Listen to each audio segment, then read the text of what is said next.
안녕하세요. 써니입니다. 여러분은 한국에 종말이 올 때에 죽을 준비가 되어 있으십니까? 제가 이 질문을 하는 것은 저 자신이 준비가 되어 있어서가 아니라 저 또한 죽을 준비가 안 되어 있고 죽음이 무섭기 때문입니다. 뉴스를 통해 러시아가 북한을 지원하고 한국 정부 역시 강경한 군사적 대응을 준비한다는 소식들을 들을 때에 이러다 정말 일이 터지겠다는 생각이 들며 마음 편하게 살 수가 없습니다. 저는 조금 더 철이 없을 때 많이 늙어 얼굴이 주름투성이가 되기 전 죽는 게 낫다고 생각한 적 있었습니다. 그런데 근래에 고혈압으로 머리가 터질 듯이 아팠었는데 머리가 너무 아파 이러다 죽을 수 있겠다 생각이 들었습니다. 그때 죽음의 공포를 느꼈는데 죽음이란 평소에 하나님을 믿어온 사람이라 할지라도 나름 죽는 날을 준비해왔던 사람들이라 하더라도 받아들이기에 절대 쉬운 일이 아니라는 것을 깨달았습니다. 그 후 저는 내 목숨은 신의 뜻대로 나가야지 내 맘대로 정해 늙기 전에 죽는 게 낫겠다는 그런 생각을 다시 품지 않았습니다. 그 후부터 우리나라에 비운이 다가오는데 아직 천국 갈 믿음과 성품의 준비가 이루어지지 않아 나 자신이 죽을 준비가 되지 않을까봐 걱정하며 삽니다. 마을 사람들을 보면 심상치 않은 뉴스가 나옴에도 불구하고 사람들이 사업하고 돈 벌고 일하고 대출 내어 좋은 아파트 사는 데만 열중하고 우리나라에 닥칠 일들에는 신경 안 쓰고 관심도 없이 바쁘게 삽니다. 이런 분들이 정말 죽음을 태연하게 맞을 준비가 되어 있어 저렇게 당당하게 사는 걸까요? 아닙니다. 심상치 않은 뉴스를 보면서도 무시하고 현실에만 집중하며 살 정도로 삶에 애착이 많은 상태이기에 그분들은 더더욱 죽음을 맞을 준비가 되어 있지 않습니다. 죽을 준비가 가장 되어 있는 사람들은 평소에 죽음과 사후 단계를 많이 고민하며 그것을 중점 두고 살아온 사람들이지요. 저는 수년 전부터 환란을 위해 남의 산에 허락받아 들어가 개간하여 자급자족을 연습했었습니다. 그런데 장소가 황폐할 때는 주인이 개간하여 오래 살아라고 허락해 줬는데 수년간 노력으로 보기 좋게 개간하고 나니 주인이 다시 회수하여 쓰고 싶은 마음이 생기더군요. 그런데 생각해보니 일반적인 전쟁이나 비상사태에서는 산에서 자급자족을 실행하는 게 큰 도움이 되지만 핵전쟁이 나면 방사능 비가 산에도 내리기 때문에 산 계곡물이 오염되어 지하수보다도 안전하지 못하게 될 거라는 추측이 들었습니다. 핵전쟁은 너무나 끔찍한 상황이 되기에 산에 피난처를 준비하는 것조차 신의 기적적인 가호가 없이는 큰 의미가 없게 된다는 뜻이지요. 핵전쟁에 있어서는 외국으로 나가는 게 정답으로 보입니다. 사실 이미 해외에 사시는 분들 참 부럽습니다. 하지만 해외에 나갈 형편이 안 되는 한국 사람들은 어찌 해야 할까요? 한국에 남아있는 우리들은 주 안에서 눈 감을 준비를 하는 것 말고는 길이 없는 것 같습니다. 그런데 제가 봐도 왜 이리 죽을 준비가 안 되는 걸까요? 내 생명이 죽기 전 먼저 이루어져야 할 일은 자아가 죽어야 합니다. 자아라는 것은 예수님 안에서 거듭나지 않은 나 자신이며 믿음이 아닌 모든 죄성입니다. 죄라는 것은 셀 수 없이 다양한 형태로 나옵니다. 사람은 100이면 100, 자기가 잘못했다는 지적과 꾸지람을 듣기 좋아하지 않습니다. 그 말이 정녕 사실인데도 들으면 나의 치부가 드러난 것 같아 자존심 상하고 받아들이기 힘들어서 몸부림칩니다. 하지만 믿음이 있고 자기 성찰을 잘하는 사람은 이런 지적이 올 때에 잘 수용하고 더 나은 사람이 되는 기회로 삼지만 대개는 자기 잘못을 인정 못하여 다른 말꼬투리를 잡아 늘어지거나 구차한 변명과 억지스러운 자기 합리화를 하며 몸부림치는 사람들이 많습니다. 크리스천들 중에도 이런 부류가 많았고 오래 산 노인들도 자기를 못 꺾어 고집 부리는 분들을 많이 봤거든요. 이런 모습이 자아를 못 죽이는 상태요 죽을 준비가 안 되어 있다는 증거입니다. 지적과 꾸중이 들어올 때에 깨끗하게 인정하고 수용하는 게 훨씬 보기 좋고 갈등도 빨리 해결되고 지혜로운 처사입니다. 이것은 개인의 문제에만 해당될 뿐 아니라 자기 가족이나 자신이 지지하는 정당에 대해서도 같은 문제가 일어납니다.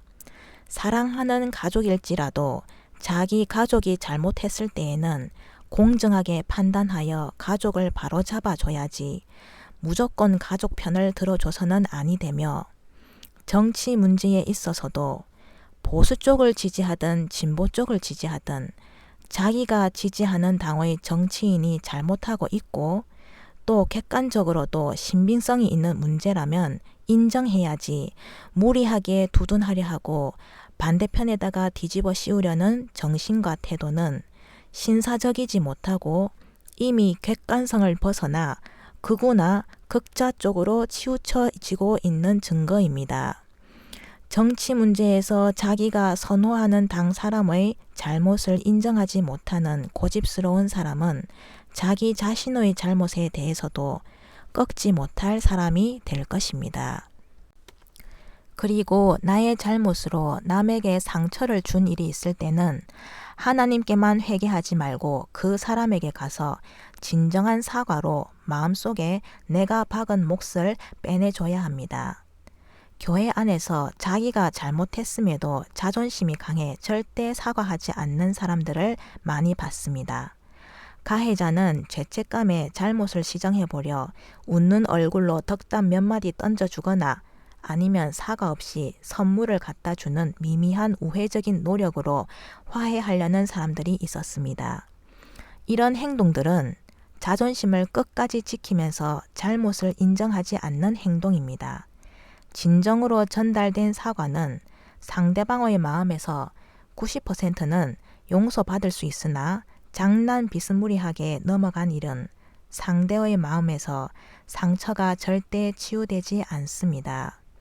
이런 식으로 사람 마음에 상처를 남겨놓고 해결하지 않은 채 구원은 받고 싶어서 하나님께만 회개한다면 하나님께서도 용서하지 않으십니다. 왜냐하면 피해자의 가슴에 내 죄가 그대로 남아있기 때문입니다. 아마 가해자는 피해자에 대해서 예수를 오래 믿어와 놓고 그것도 용서 못하냐? 라고 말하고 싶을지도 모릅니다. 그러나 자기가 입장 바꿔 당해 보십시오. 과연 쉽게 잊혀질 수 있는 문제인지. 주님께서는 우리에게 용서하고 사람들과 최대한 화평을 이루라고 하신 만큼 남에게 한 잘못에 대한 분명한 사과를 명하십니다. 그게 없으면 사람들과 절대로 화평을 바로 이룰 수 없습니다. 만약 아직도 남 탓만 하고 사과를 하지 않은 사람은 아직 죽을 준비가 안 되어 있다는 증거입니다. 그리고 미운 사람이 있어 용서하지 못하고 있는 상태 역시 죽을 준비가 안 되어 있는 상태이지요. 당신이 누군가를 미워하고 있는 중이라면 저는 당신이 사랑이 없다고 결코 책망하지 않을 것입니다. 틀림없이 누군가가 당신을 부당하게 대했으므로 미워할 만해서 미워하고 있을 겁니다. 그러면 이 도저히 사랑할 수 없고 용서할 수가 없는 이 상태를 어떻게 변환시켜 놓을 수 있을까요? 그저 시간이 흘러 자연적으로 잊게 되고 무뎌지기를 기다려야 할까요? 시간에 맡긴다면 5년, 10년도 걸릴 수도 있습니다. 제 경험으로 말씀드리자면 이 일을 해결할 수 있었던 단 한 가지의 방법은 하나님의 사랑을 충만히 느낄 때에 가능했습니다. 저도 사람 많이 미워해 봤습니다. 하지만 말씀을 읽고 기도로 주님과 교통하는 시간을 가지면 하나님의 사랑이 마음을 채워 마음이 너무 부드러워져서 모두가 불쌍하게 느껴지며 미워하지 않게 됩니다. 이래서 하나님은 사랑이신가 봅니다. 심지어는 가장 오래 묵은 원한까지도 영적인 섭리로 여기며 이해하며 풀어지게 됩니다. 신기합니다. 그러나 다시 그 은혜를 놓치고 옛사람으로 돌아가면 나를 화나게 했던 암흑의 머시기 다 떠올라 다시 증오와 원망으로 불타올라 나의 생명력이 감소됩니다. 당신이 무슨 일로 누구를 미워하든 원한을 풀고 해결하는 방법은 하나님의 사랑을 깨닫는 그 길 하나밖에 없습니다. 미워하는 사람이 없다고 하더라도 예수님과 완전히 연합하여 사는 그 믿음만이 우리를 천국으로 인도할 수 있습니다. 그리고 기독교 안에서도 깨어있는 사람은 참 드뭅니다. 깨어있는 크리스천들은 세상 끝을 알려주는 시대의 징조를 보고 거기에 맞춰 영혼을 준비하는 부류이며, 반대로 세상 욕심에 눈이 가려진 사람들은 시대의 징조를 듣고 보고도 믿고 싶어 하지 않습니다. 자기 좋은 대로 해석하고 믿는 것이지요.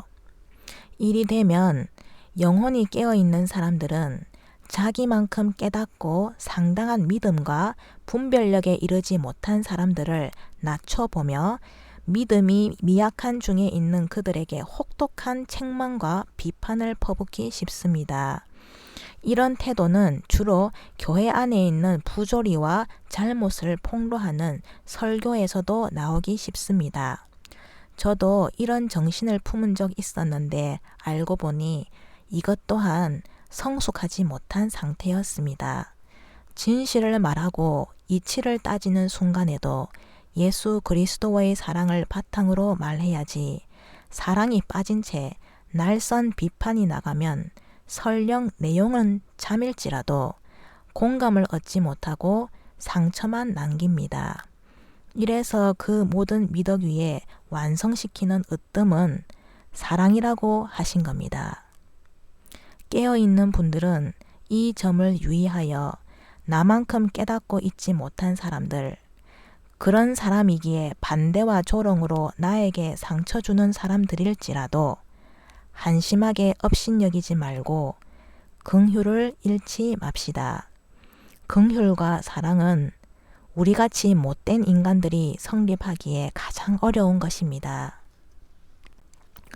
그 어떤 죄라고 할지라도 예수님께 나아와 회개하면 용서받고 구원에 들어갈 수 있습니다. 하지만 예수님의 피와 의의 옷은 회개하지 않은 죄를 덮어주지 않습니다.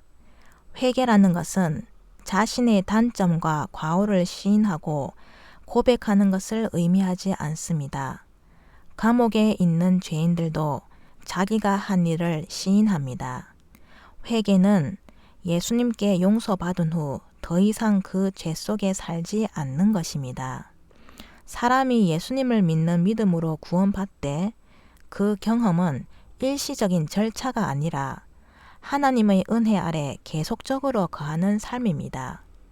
죄를 짓고 있는 사람이 어찌하여 믿음이 있는 상태며 하나님의 은혜 아래 거한 상태이겠습니까? 하나님의 은혜 아래 살고 있다는 것은 더 이상 죄를 짓지 않는 상태를 말합니다. 나 스스로 경건이 아닌 줄 인지하고 있는 한 가지의 죄라도 해결하지 않은 채 남아있다면 그것이 우리의 믿음과 성품이 발전하지 못하게 붙잡습니다. 그리고 회개하지 않은 한 가지의 죄가 우리가 죽을 준비를 못하게 만듭니다. 자아가 죽지 못하게 만들고 세상 끝에서 주님 안에서 죽을 준비를 못하게 만듭니다. 저는 죽을 준비가 아직 안 된 것이 가장 고민하고 걱정되는 부분입니다. 제가 왜 죽을 준비를 하려는 걸까요? 살고자 하는 자는 죽고 죽고자 하는 자는 살게 되어 있기 때문입니다. 죽어도 예수님 안에서 죽는 자는 영원한 생명을 얻습니다. 아무쪼록 핵전쟁이 최대한 미뤄지기를 소망하며 제가 예수님 안에서 진정으로 죽게 해달라고 기도드립니다. 들어주셔서 감사합니다. 써니였습니다.